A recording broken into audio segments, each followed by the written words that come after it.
para que podamos adentrarnos y poder introducirnos en el mundo del futuro y poder analizar claramente la culminación de la humanidad, pero sobre todas las cosas, la razón por la cual la humanidad se encuentra como se encuentra, y que podamos nosotros realmente poder discernir qué es lo que Dios nos quiere decir. La primera pregunta que tenemos es: ¿cómo fue escrito el libro del Apocalipsis?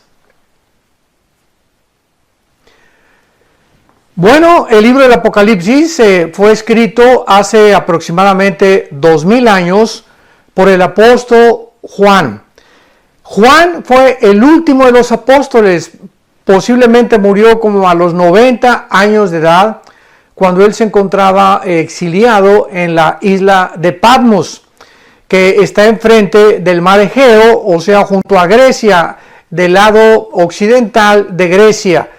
Y ahí en esa isla, regularmente el Imperio Romano mandaba o confinaba a todos los presos políticos.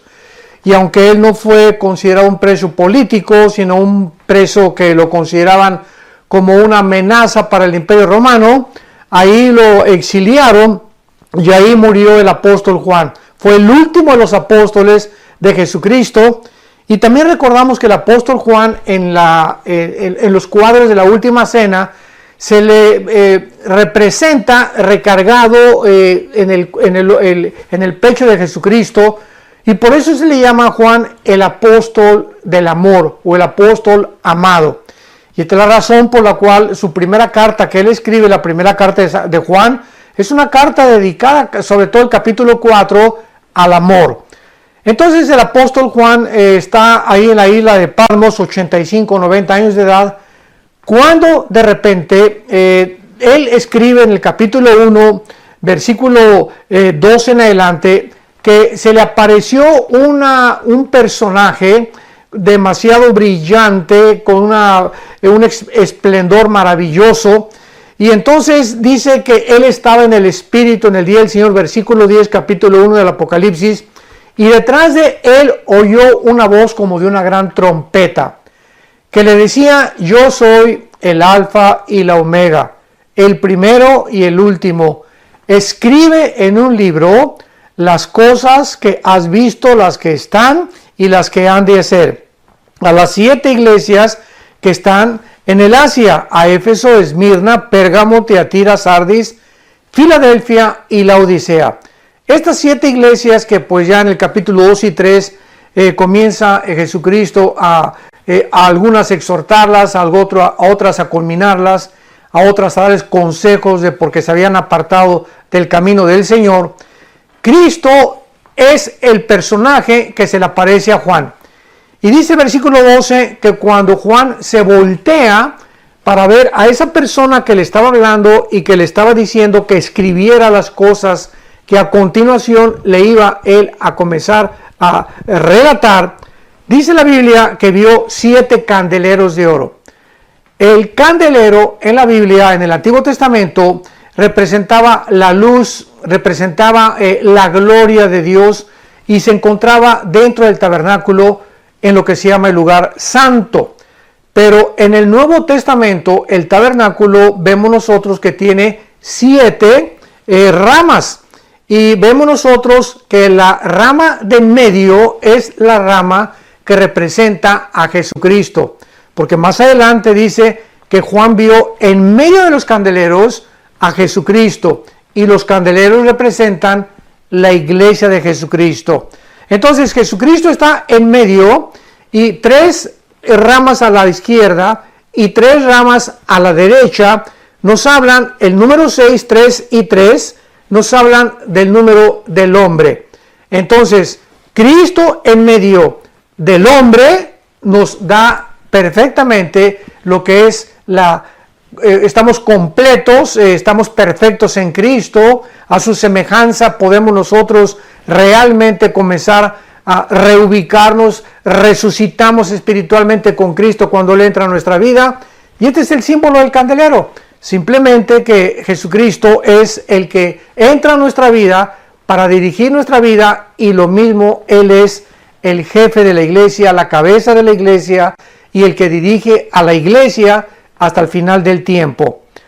La forma como Juan vio a Jesucristo se describe en los versículos del 13 en adelante y dice que vio a uno semejante al Hijo del Hombre, vestido con una ropa como un lino fino, a blanco hasta abajo, con los ojos resplandecientes, los pies bruñidos como el bronce y con un cinto en la cintura dorado y con el pelo blanco como la nieve.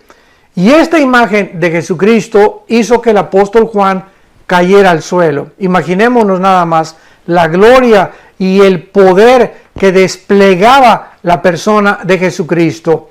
Dice la Biblia, cuando le vi, versículo 17, caí como muerto y él puso su diestra, o sea, su mano derecha, y me dijo, no temas, yo soy el primero y yo soy el último. Es interesante que esta frase, no temas, la encontramos desde el Génesis hasta el Apocalipsis. Es una frase que continuamente Dios nos está mandando en los 66 libros de la Biblia. No tengan miedo. Saquen de ustedes el temor. No tienen por qué ser amedrentados por nada de lo que pueda suceder en el mundo, que el peso cayó, el petróleo cayó, que hay un virus, que hay un terremoto, amenazas de muerte. No tengan ustedes miedo. ¿Por qué? Porque estoy con ustedes. Y si Jesucristo está con nosotros, ¿a qué le vamos a temer? Dicen que el temor es un resultado de estar adelantándonos al futuro y estar imaginándonos cosas malas o negativas que todavía no han sucedido. Entonces, ¿por qué vamos a temer? O sea, cuando tú estás temiendo algo, estás previendo algo que malo te va a suceder y te causa temor, te causa ansiedad, te causa estrés. ¿Qué voy a hacer mañana? ¿Qué voy a hacer la semana que entra? Etcétera, etcétera. Y esta es la palabra con la que termina la Biblia. No tengan miedo. Yo soy el primero y yo soy el último.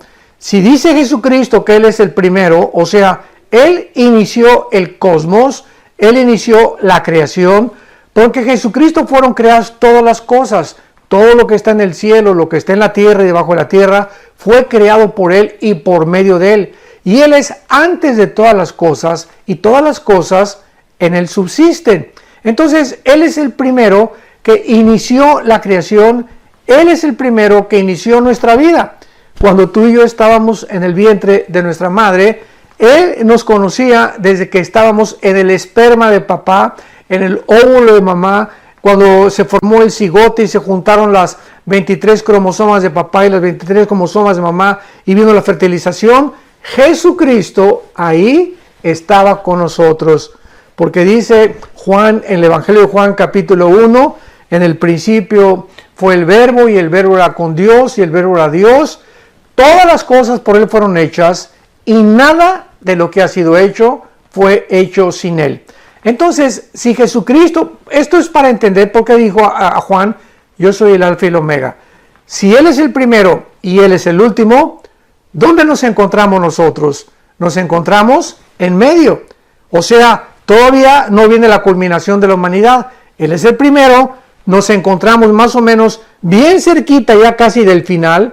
Y si sabemos que Él es el último o la omega, que es la última letra del alfabeto griego, el alfa y el omega, no tenemos por qué temer. Porque si estamos nosotros en medio y Él es la culminación de todo, Él sabe cómo va a terminar la humanidad, nos lo revela en el libro del Apocalipsis para que tengamos paz, una paz que sobrepasa todo entendimiento. Y entonces esta es la razón por la cual Cristo le revela el libro del Apocalipsis al apóstol Juan.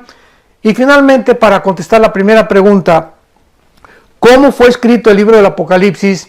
Dice el versículo 1 y el versículo 2, la revelación de Jesucristo, o sea, el descorrimiento de una cortina que Jesucristo nos da a nosotros, la iglesia, para manifestar a sus siervos las cosas que deben suceder pronto.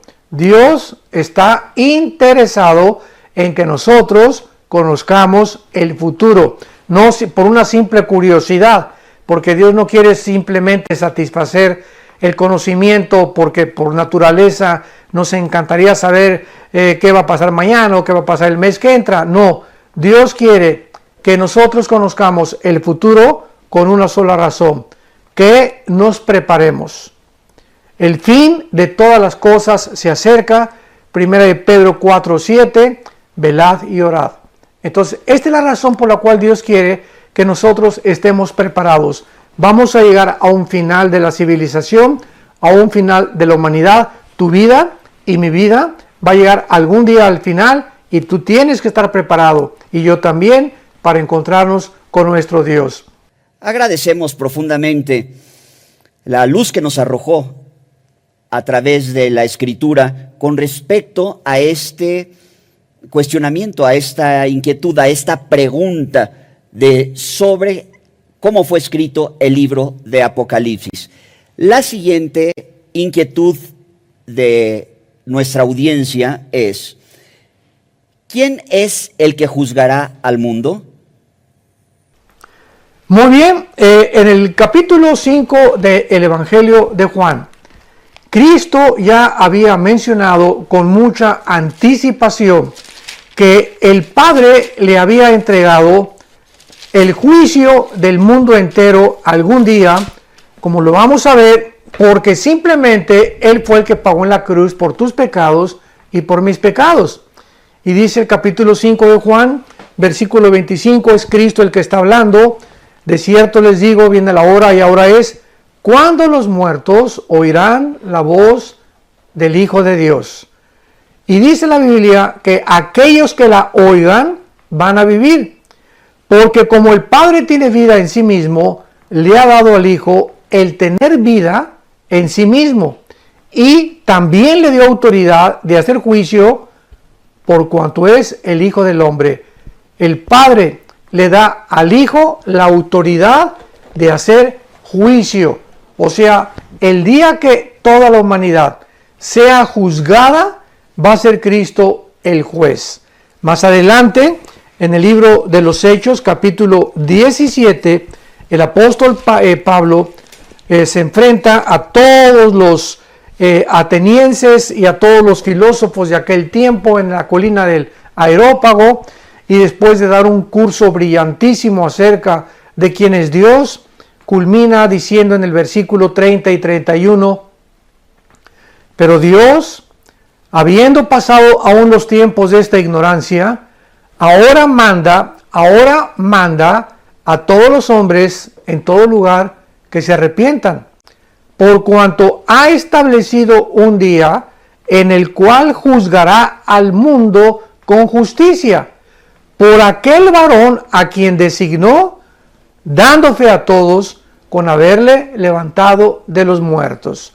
Vemos nosotros que el apóstol Pablo le dice a este grupo de filósofos atenienses: Dios ha escogido un día en el que va a juzgar al mundo.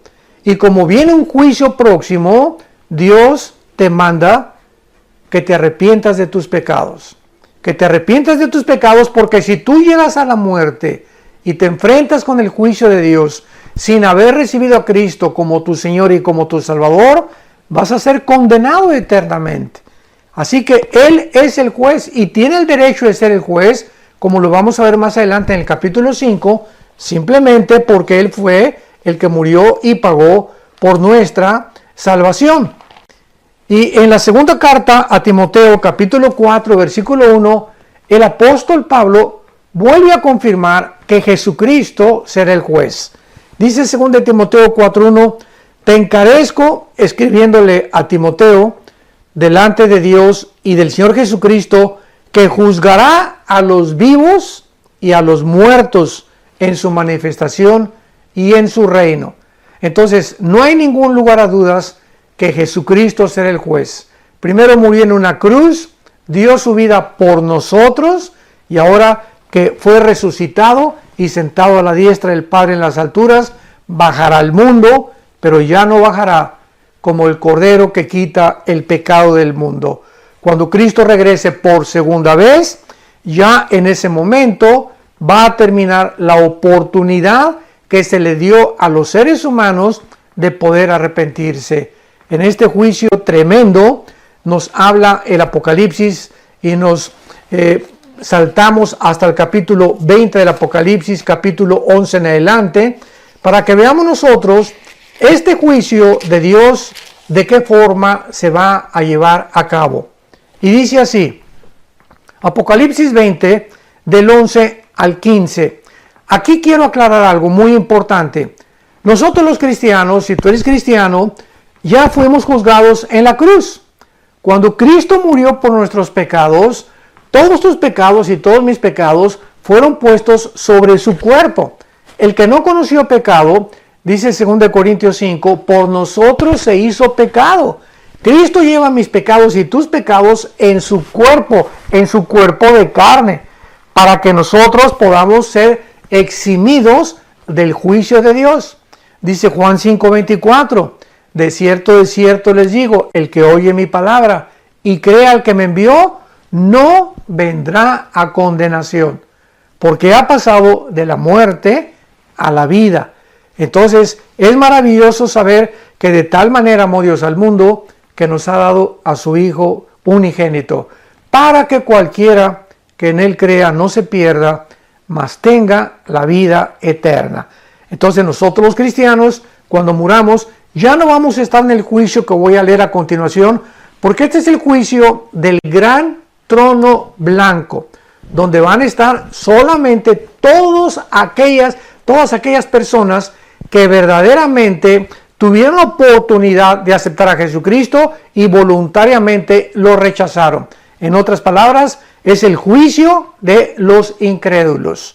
Y dice el versículo 11, capítulo 20 del Apocalipsis. Vi un gran trono blanco y al que estaba sentado en él, de delante del cual huyeron la tierra y el cielo, y ningún lugar se encontró para ellos. Notamos algo interesante. ¿Cuándo se va a llevar este juicio de todos los incrédulos? Se va a llevar después de los 1000 años o del milenio o del reino milenial del Mesías Jesucristo.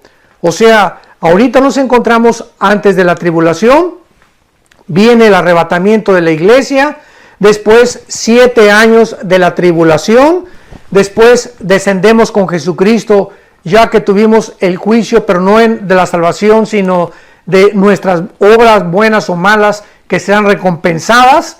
Bajamos con Cristo en la segunda venida y después establece el reino milenial por 1000 años.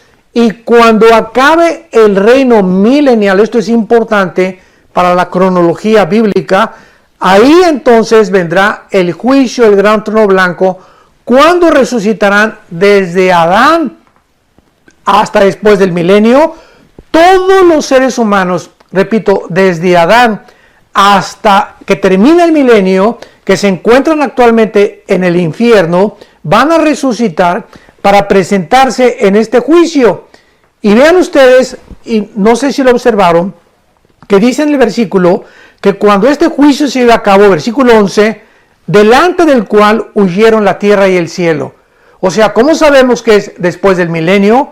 Porque hasta después del milenio será la creación de los nuevos cielos y de la nueva tierra, que el capítulo 21 del Apocalipsis nos termina concluyendo. Cuando acabe el milenio, entraremos a la eternidad, donde ya el pecado se acabó, la muerte se acabó, porque durante el reino milenial habrá muerte, habrá castigos, etcétera, etcétera, porque todavía no son los cielos nuevos y la nueva tierra. Repito, hasta el terminar el milenio, Dios creará los cielos nuevos y la nueva tierra, y dice la Biblia, en el versículo que estamos leyendo, que será exactamente cuando se lleve el juicio final. En ese momento, los que están siendo juzgados en el juicio del gran trono blanco van a ver con sus ojos desaparecer la tierra. Ahí van ellos a ser testigos que ahí ese mundo donde tenían su esperanza, donde tenían todo lo que ellos creían que los iba a hacer felices, que quisieron vivir para ese mundo temporal en el cual estamos actualmente, lo van a ver desaparecer de la noche a la mañana. Por eso dice la Biblia Toda la gloria del hombre es como la hierba del campo, que por la mañana florece y tienes 30, 40, 50 años de edad y a lo mejor tienes dinero o tienes belleza o bien parecido, etcétera, etcétera, y pues ya quisiste ser gobernador o ser presidente de la república o tener mucho dinero y de repente llegas al sexto piso, al séptimo piso, 60, 70 años de edad y vemos de qué forma tan rápido nuestra vida se evapora. Y todo lo que volteas tú para atrás, que no fue aquello por lo cual viviste para Cristo, no tendrá ningún valor en el mundo venidero. Por eso dice la Biblia, toda la carne, o sea, todos los seres humanos, se nos compara con la hierba del campo. Crecemos y crece la rosa y florece en el atardecer y se marchita más adelante al anochecer. Así es nuestra vida. Es como un vapor que se aparece y desaparece, dice Santiago capítulo 4, y ya no vuelve otra vez a aparecer, porque después de la muerte viene el juicio.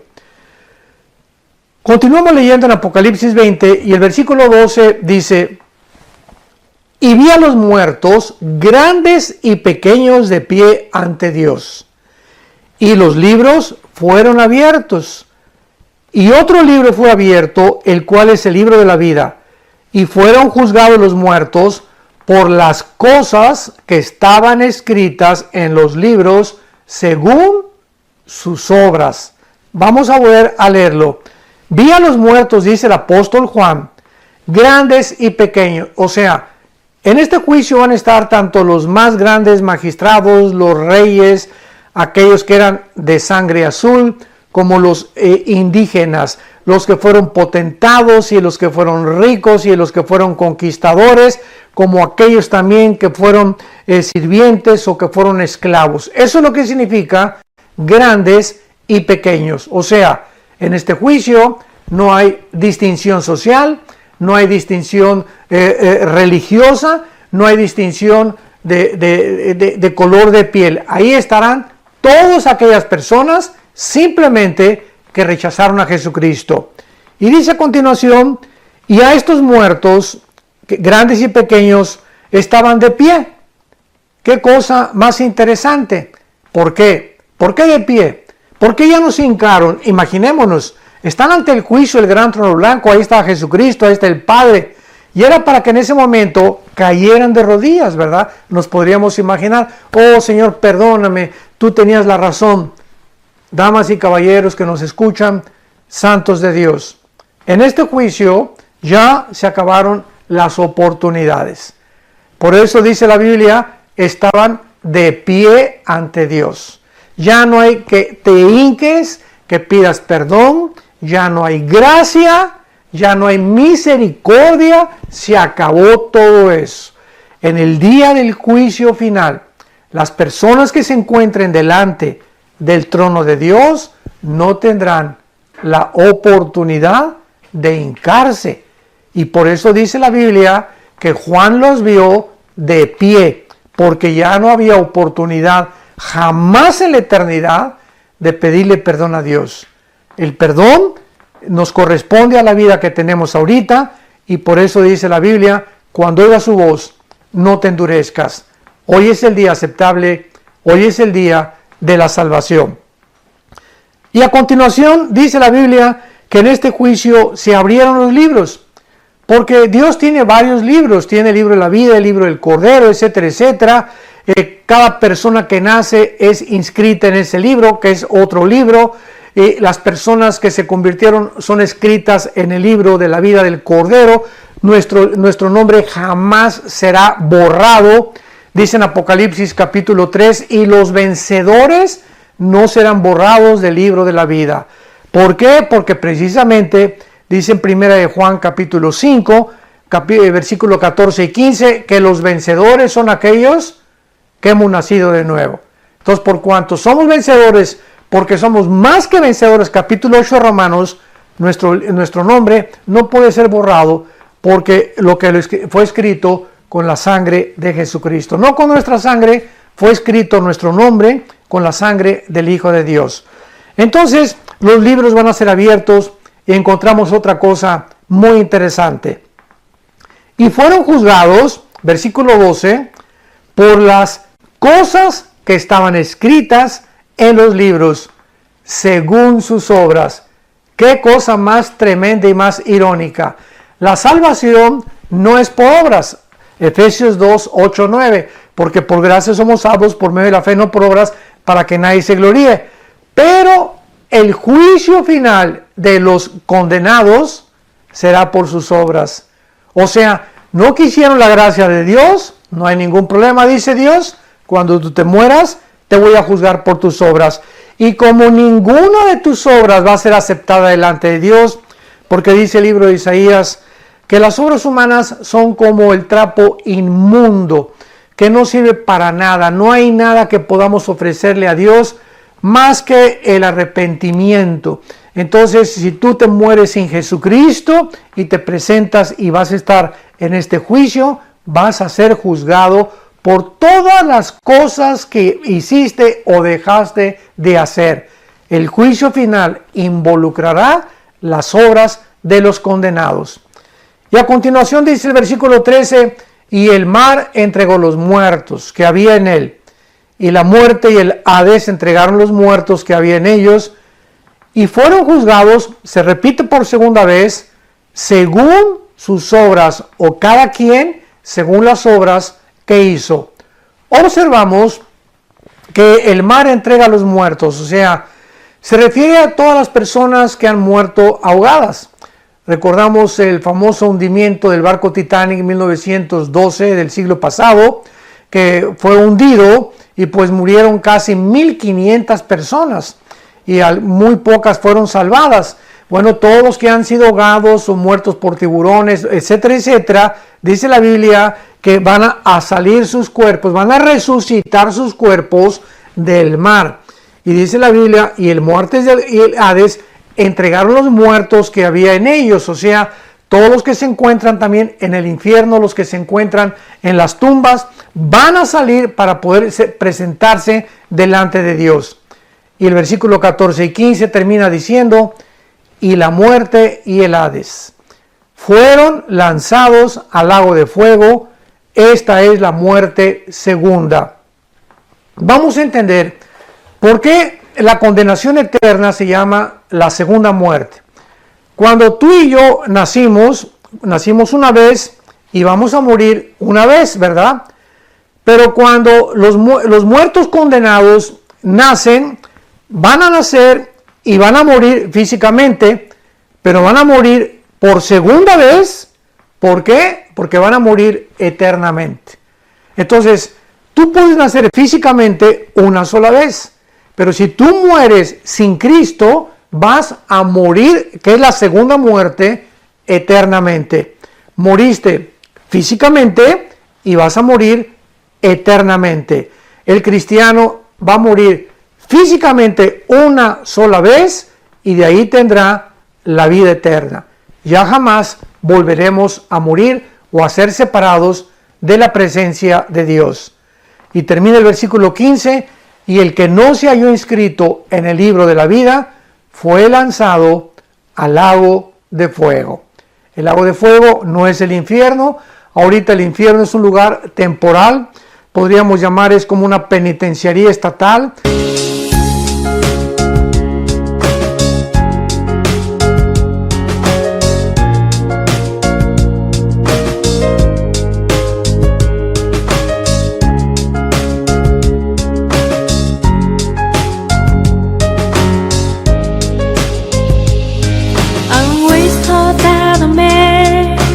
Fall in love with, but I'm so be my best friend. I am glad that it's so it is.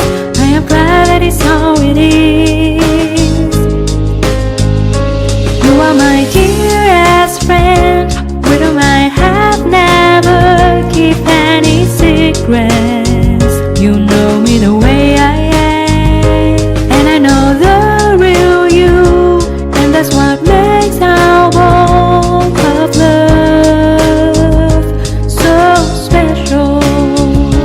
You are my dearest friend, with whom I have never keep any secrets. You know me the way I am, and I know the real you, and that's what makes our bond of love so special.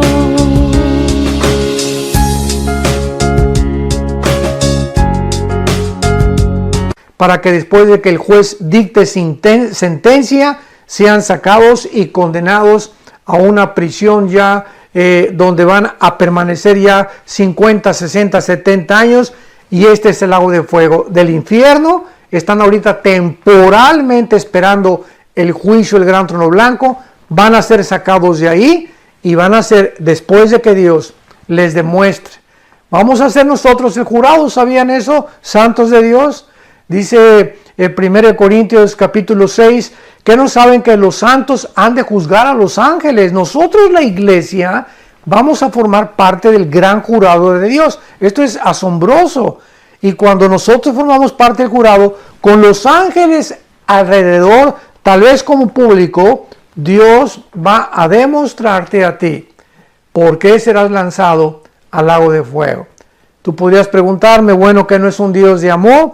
Claro que sí, de tal manera amó Dios al mundo que nos dio a su Hijo unigénito, para que si tú crees en Él no te pierdas, mas tengas la vida eterna. Pero no va a haber, una cosa es segura, ninguna persona en el lago de fuego sin que antes haya sido amada por Dios. Antes de que tú te condenes, recuerda algo, que Dios te amó mientras estabas vivo. Y mientras estás vivo, tienes la oportunidad, como la tienes ahorita, de arrepentirte de tus pecados, de abrirle tu corazón a Jesucristo, saber que se acerca un juicio del mundo, un juicio final, donde Dios nos da ahorita la oportunidad maravillosa que cuando oigamos su voz, no nos endurezcamos. He aquí ahora el día de la salvación. Ven ahora que Dios te está hablando, y simplemente ahí donde tú te encuentras, dile: Señor, perdóname mis pecados. Creo que Jesucristo en esa cruz pagó por ellos en la cruz, que llevó en su cuerpo lo que yo merecía pagar. Te acepto como mi Señor y como mi Salvador. Te pido perdón. Creo que a los 3 días resucitaste de entre los muertos, y te doy gracias por en este momento darme la vida eterna, el perdón de mis pecados y la seguridad que no estaré ya jamás en ese juicio, porque tú ya pagaste en esa cruz en mi lugar. Te doy las gracias en el nombre de Jesucristo. Amén. Que Dios te bendiga y que tengas mucha paz.